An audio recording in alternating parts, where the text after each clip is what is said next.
Rummy पर आव ना फिर हे वाक्य तुम्ही सतत ऐकलं असेल मित्रांनो आणि हे प्रमोशन करताना आपले सेलिब्रिटी लोक वापरतात. कदाचित आता हे वाक्य बंद होतील त्याचं कारणच तसं मित्रांनो, आपल्याच आत्ता गव्हर्नमेंटने एक निर्णय घेतला की ऑनलाईन सगळे गेम्स आता ते पूर्णतः बंद करणार आहे. म्हणजे जिथं जिथं पैशाचा विषय येतो ते सगळ्या गोष्टी ते आता बंद करून टाकणार आहे. याचं कारण ते म्हणतात की आत्तापर्यंत भारतातील लोकांनी खूप गेम खेळला आणि त्यात खूप पद्धतीने हारलेले आहेत आणि जो इथून पुढं जो गेमचा प्रसार करेल त्याला काहीतरी 1 कोटीचं दंड आणि 3 वर्षाची शिक्षा आहे आणि जो त्याचं प्रमोशन करेल सेलिब्रिटी असो कुणी असो त्याला 50 लाखाचा दंड आणि 2 वर्षाची शिक्षा असं त्यांनी सांगितलेलं आहे.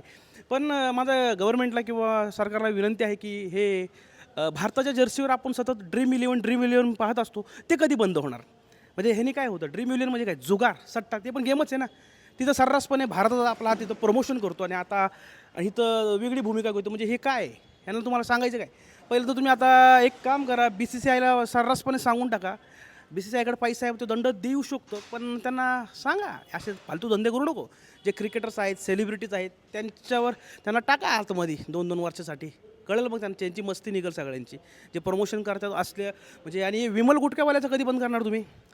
हां बोलोजुबा केसरीवाल्याचं कधी करणार? हे बोलोजुबा केसरीवाल्यांना पण दंड ठोका कारण की त्याच्यामुळे बऱ्याच लोकांना कॅन्सरसारखे आजार होतात. तिथं पण बंद झालं पाहिजे आणि चांगली गोष्ट आहे आपल्या देशासाठी की असल्या जुगार, गुटखा आणि सट्टेबाजीसारखे निर्णय लवकरात लवकर बंद होतील.